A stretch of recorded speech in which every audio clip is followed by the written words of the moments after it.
रामचंद्र भगवान की जय।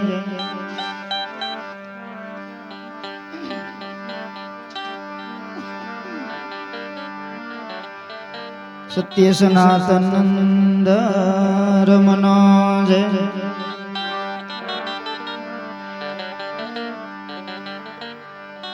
कुंज बापू कंचन राम महाराज नो जय। कुंज बापू दलपत राम महाराज नो जय। सद्गुरु नारायण राम महाराज नो जय। सद्गुरु चिमन राम महाराज नो जय। कुंज नटु राम महाराज नो जय। सद्गुरु रामदास महाराज नो जय। सद्गुरु शंकर राम महाराज नो जय। कुंज रमन राम महाराज नो जय।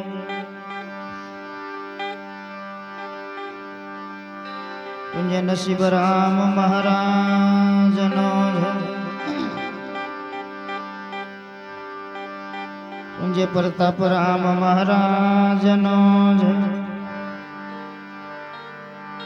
कुंज वचन राम महाराज नो जय। पधारेला सर्वे संतनो जय। लखधनी रामा पीर नो जय। कृष्ण कन्हैया लाल नो जय। गणपति गजानंद महाराज नो जय। पवन सुत हनुमान नो जय। आद्य शक्ति अम्बे मात नो जय। मां सरस्वती मात नो जय।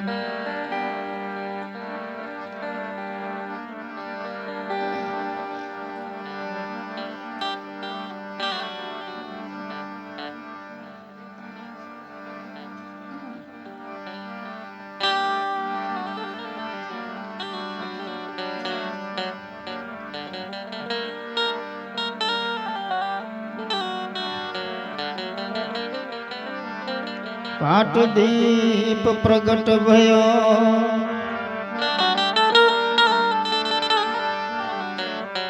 हे सब घट हुओ जास।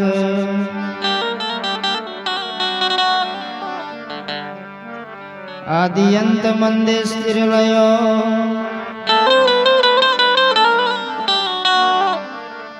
हे मेरे सद्गुरु शब्द प्रकाश।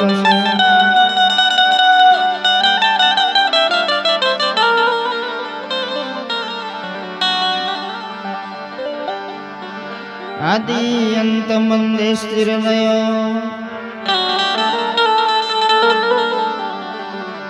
हे मेरे सद्गुरु शब्द प्रकाश।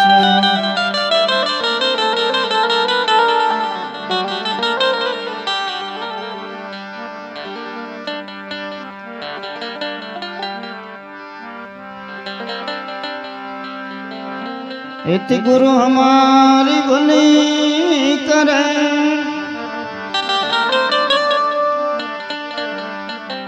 ऐ बड़ी ऐसे न करे कोई। सात दीपनव खंड मां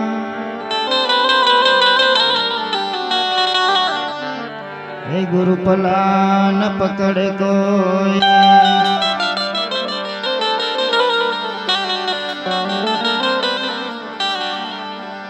सात दीप नवा खंड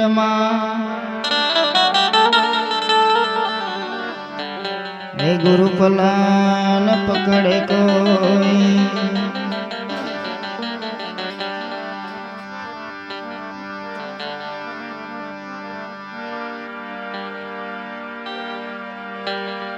इति कोटि नाम संसार में એ તાતે મુક્તિ ના હોય આદિ નામ ગુપ્ત જપે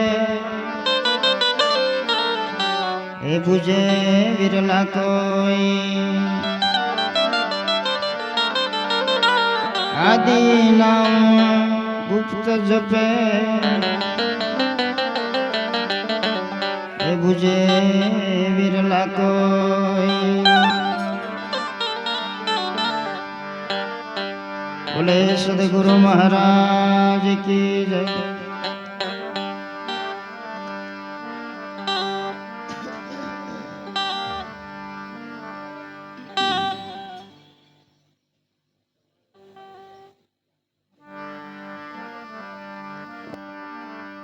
ખૂબ ખૂબ ધન્યવાદ છે અને થોડું પાત્રો વોલ્યુમ કર બે રમેશભાઈ કે પાછળ ચાલ પાત્રો વોલ્યુમ કરો હાલ હાલ બોલે કૃષ્ણ કનૈયા લાલ નો જય। ખૂબ ખૂબ ધન્યવાદ। આજનો ખૂબ જ એવો રૂડો પ્રસંગ અહીંયા અમારા રાયજીભાઈ સાથે એમના જીવન સાથી સાથે સાથે અમારા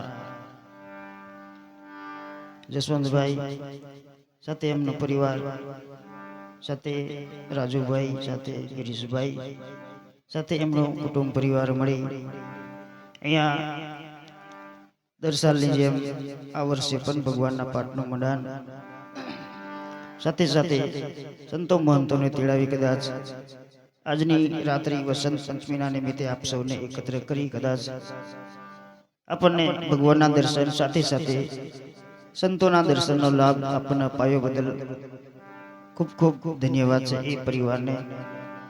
ભગવાનને પ્રાર્થના કરીએ કે એવા પરિવારને ખૂબ ખૂબ ભજન કરવાની શક્તિ આપજે સાથે સાથે ધન સંપત્તિ પણ આપે છે ભગવાન કારણ નીતિ નિયમ હોય ત્યાં બધું હોય ને હોય છે। થોડો ઇકો ડાઉન કારણ મારે બોલવા ઝડપમાં જોઈએ એટલે ઇકો ભાવ વધી જાય છે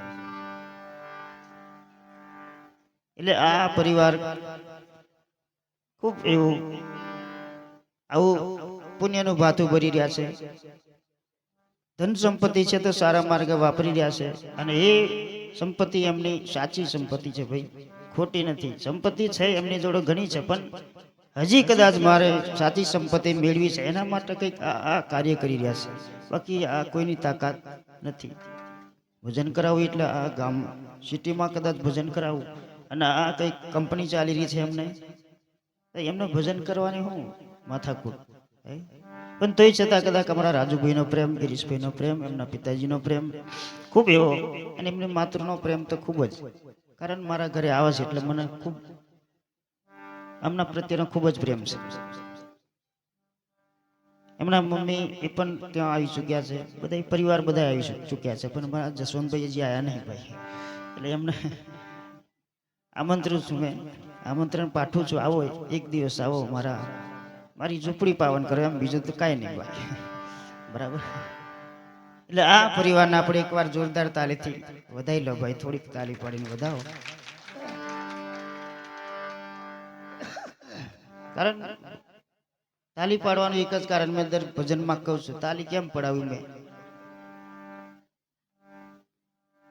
કારણ આપણને આ ભગવાનના મફતમાં દર્શન કરાવડાવે બીજું હું મફત આપણને દર્શન થાય કે નહીં થતા એના માટે મેં તાલી પડાવવાનું સાથે આ કંઈક સત્સંગ આપણને સાંભળવા મળે છે ને એ પણ મફત જ કશું આપણને ખર્ચો હોતો નથી બસ મફત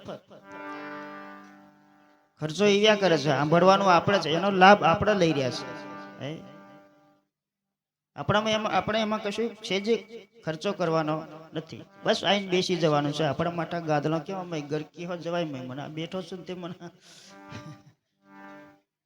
આ ગાદલામાં બેહી રહ્યો છું મને એમ થાય કે સ્વર્ગમાં આવીને બેહી રહ્યો એમ લાગે છે મને આનાથી બીજું સ્વર્ગ આપણે કઈ જોવા જઈશું આનાથી સુવિધા બીજી ક્યાં જોઈશું આપણે ખુરચી વાળા ભાઈ જો તમે મસ્ત આડેલા પડી નહીં બેહી રહ્યા એમને આનંદ થાય કે નહીં થતો આનંદ આનંદ ને આનંદ. આવો આનંદ બીજે કઈ નહીં મળે ભાઈ. હે તમે તો લગ્ન પ્રસંગમાં જશો ને તઈ પણ ગીચા ગીચ થશે, પણ આવું ગાદલું તમને મળે નહીં. મળશે તઈ પણ આપણને એ ગાદલું નહીં મળે. આવું બેસવા માટે આપણને ગાદલું નહીં મળે. કદાચ ખુરચી મળી જાય પણ તે પાછી હાચવીને રાખવી પડે. હું ખુરચી હોય ત્યારે આપણને એ ખુરચીમાં હોય બેહવા મળે. ત્યાં તો તમને જો બધા ખુરચીઓ નવરી પડી રહી છે તો કોઈ બેહવા રાજી નહીં. પણ સંતો નહીં કહેતા કે જ્યાં જ્યાં ભગવાન જ્યોતિ રૂપે આવતો હોય ત્યાં આપણે થોડુંક મર્યાદા ભગવાનની રાખવી પડે. એમ મર્યાદા હોવી જોઈએ. આપણે ભગવાનની મર્યાદા થોડીક રાખવી જ પડે. કારણ આપણને આ જગતમાં કદાચ લાવવા વાળો જે ધની આપણો પરમાત્મા આપણે કહીએ છીએ ને, આપણે નકળંગ કહીએ, એ ધનીની કદાચ થોડીક આપણે આબરૂ રાખીએ ને તો ખૂબ જ સારું કહેવાય. તમે બેઠા છો તો બેહી રહેજો, આગા પાછા ન થતા હોય. તમને એમ લાગશે કે બાપુ હવે અમને ઉપર બેહી રહ્યા છે નીચે બેહાડે, એવું નહીં ભાઈ. તમે બેઠા છો ને તો બરાબર જ છે. કારણ આપણે ભગવાનથી મોટા નથી. ભગવાન આપણાથી કંઈક અધિક છે ભાઈ. ગુરુ આપણાથી કંઈક અધિક છે, અને એ અધિક છે તો સંતોની કહેતા ગુરુપદ અધિક જાણજો સૌથી હે બળવાન. કાબે અર્જુને લૂંટ્યા હોય દંશને વહી. જય રામ કહી રામકૃષ્ણ એવા પણ ધરતા ગુરુનું ધ્યાન. ગુરુ એનું પદ અધિક છે એમ કહેવાય છે. ગુરુનું પદ અધિક. રામકૃષ્ણના પણ એવા ગુરુના ચરણોમાં જવું પડતું હોય તો આપણે તો હા મામૂલી માણસ કહેવાય ભાઈ. એટલે આપણે તો કોકના ચરણોમાં જતા જ રહેવું. બને ના બને પણ સંતના ચરણમાં જ્યાં વગર આપણો ઉદ્ધાર થવાનો નથી. આ પૈસો ખરો, આપણી જોડે પૈસો ધન સંપત્તિ તો ઘણી જ છે, પણ એ આપણા માટે વ્યવસ્થા પૂરતી જ છે. સુખ આપી શકે નહીં ભાઈ રાજુભાઈ. સુખ આપણને કોઈ દિવસ પૈસો આપી શકે એવું નથી. એ વ્યવસ્થા આપણી પૂરી કરશે. આપણી જે કઈ વ્યવસ્થા છે એ આપણને પૂરી કરી શકે એવું છે પૈસો. બાકી સુખ આપણને આપી શકે એવું નથી. આપણે કરોડોપતિને જોઈએ છે, અજબોપતિ પણ આપણે જોઈ લીધા છે લગભગ. મેં તો નહીં જોયા પણ હજી પણ ઘણા એવા માણસો છે કરોડપતિ અજબોપતિ પણ છે, પણ એમને તો સુખ નહીં. ગોળીઓ લેવી પડે ઊંઘવા માટે, હોય ખબર હશે, ટીકડીઓ લેવી પડે છે. પણ સંતો મહાપુરુષો એ કહે છે કે જ્યાં જ્યાં સુખ છે ત્યાં ભજનમાં જ સુખ છે, બીજે ક્યાંય સુખ નથી. મોટા મોટા મહારાજાઓ કદાચ આ રાજપાટ છોડી કદાચ આ ભજનમાં વળી ગયા હોય તો આમાં સુખ તો હશે જ ને. થોડું ઘણું પણ સુખ તો હશે જ ભાઈ. તો જ રાજપાટ છોડી દીધા ને. વખત પહેલા એ અત્યારે લગભગ યુટ્યુબમાં હે આવે છે, કરોડો રૂપિયાની ધન સંપત્તિ છોડીને સંન્યાસી લોકો બની જાય છે. કેમ? કંઈક તો આમાં સુખ હશે ને. આમાં કંઈક એવું કંઈક પડ્યું છે, ભજનમાં કંઈક એવું પડ્યું છે ભાઈ. મીરાબાઈ ભજનમાં નહીં કહેતા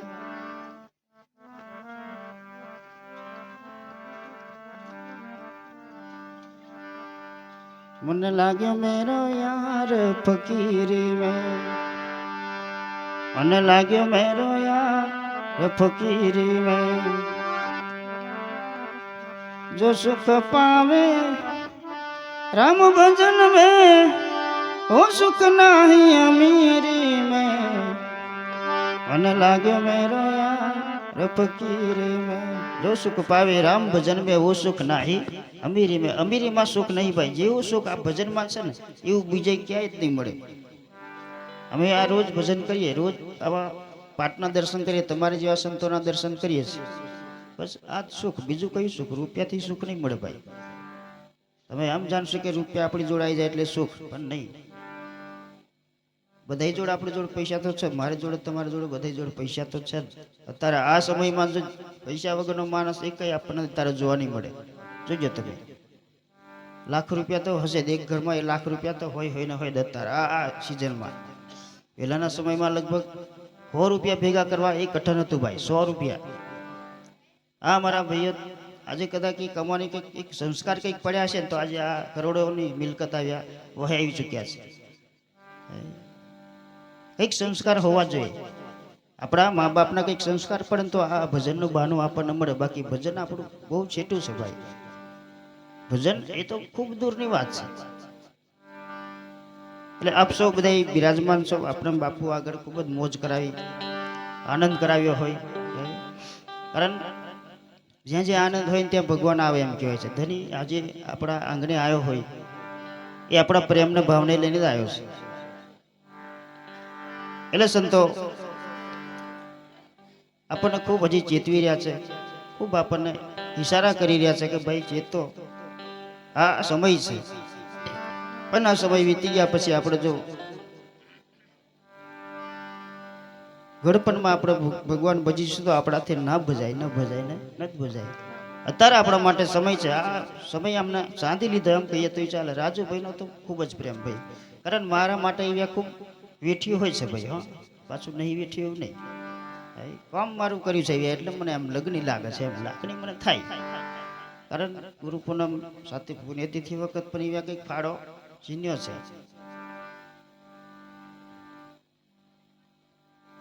સાથે અમારે થોડુંક પ્રોબ્લેમ એવો થયેલો તે પણ એવા હાજર ગિરીશભાઈ ને રાજુભાઈ બસ ફોન કરતા ની હાથે હાજર. આ ભગવાન પછી બીજો કઈ આપણે ભગવાન જોવા જઈશું? વિચારો ખરા, બીજો ભગવાન આપણે ક્યાં જોવા જઈશું? આપણું કામ ટકતું કદાચ થઈ જતો હોય ને આપણે એને ભગવાન માનવું જ પડે ભાઈ. એનાથી વિશેષ કયો ભગવાન આપણને મળશે? તમે વિચારો. બોલે સદગુરુ મહારાજ જે અટકતું કામ આપણું પૂર્ણ કરી દે ને આપણને એ ભગવાન એ સૂચના કરે, બસ આના તું નિમિત્ત બનાય. એટલે એ બનાવી દેવાર જ નહીં, એને કોમ એનું છે. બસ આપણે નિમિત્ત બનવાનું છે. બસ જે કંઈક છે આપણા પાસે, જે કંઈક છે સંપત્તિ, એને કંઈક સારા કામમાં વાપરીએ. સારું કામ આપણું થશે તો ભગવાન પણ રાજી થાય. તમે પણ આજે કેટલા રાજી થયા? આ ભાઈઓ કેટલી બધી માથાકૂટ કરી છે, કેટલી મહેનત કરી છે, કેટલા દિવસના આની પાછળ દોડાદોડી કરતા છે. આપણને આજે કદાચ આ શબ્દનું દર્શન, એ શબ્દનું કંઈક આપણને સાંભળવાનો કંઈક મોકો મળ્યો છે. અને સાથે સાથે કદાચ આવા મહાપુરુષો ઉપર બિરાજમાન હોય એવા સંતોના પણ આપણને દર્શન કરવાનો તક. સાથે અમારા બાપુ તો પહેલી જ વાર આવ્યા, રામદાસ બાપુ, એમના પણ તમને દર્શનનો લાભ મળ્યો. સાથે સાથે કદાચ એ આનંદ કરાય, એ પણ તમને ખૂબ મોજ કરાવી છે. એટલે ખૂબ જ ધન્યવાદ છે આ પરિવારના સાથે. તમે જેટલા પણ બિરાજમાન છો, ભગવાન બધાનું સારું ભલું કરશે. પણ સંતો એમ કેવું છે કે બસ એમ ગુરુ મહારાજ કીધું છે એમ કબીર સાહેબ નહીં કહેતા કે ચલકી ચક્કી દેખ કે દિયા કબીરા રોઈ, દો પાટન કે બીચ में साबुत बचाना कोई. બે પૈડા એટલે કે તમે જાણો છો ઉપર ને નીચે, ઉપર ધરતી નીચે આ પૃથ્વી છે, એના વચ્ચે આપણે બધા બિરાજમાન છે. પણ એમાંથી કદાચ જો વિખૂટા પડી જાય, એટલે કહેવાનો આશય કે એક ખીલોનો મતલબ કે વચન, ગુરુનું વચન તમે જે કંઈક લઈ રહ્યા છો અને એ વચન થી કદાચ વિખૂટા પડ્યા ને તો આપણે કાળના મુખમાં જતા વાર લાગે એવી નથી ભાઈ. એટલે જે કઈ વચનનો ખીલો તમે પકડી રાખ્યો છે, એ વચનના ખીલામાં એક ધારા લાગેલા રહેજો. કારણ વચનથી જ સંતો તરી ગયા છે, વચનથી જ મહાપુરુષો આ કંઈક કરી રહ્યા છે, એ કરી રહ્યા છે. બાકી વચનથી જો વિખૂટા પડ્યા તો બસ કાળના મુખમાં જવાના ચોક્કસ જ ભાઈ. લક્ષ્ય રહેશે આપણા માટે છે જ. એટલે સંતો કે ભજનમાં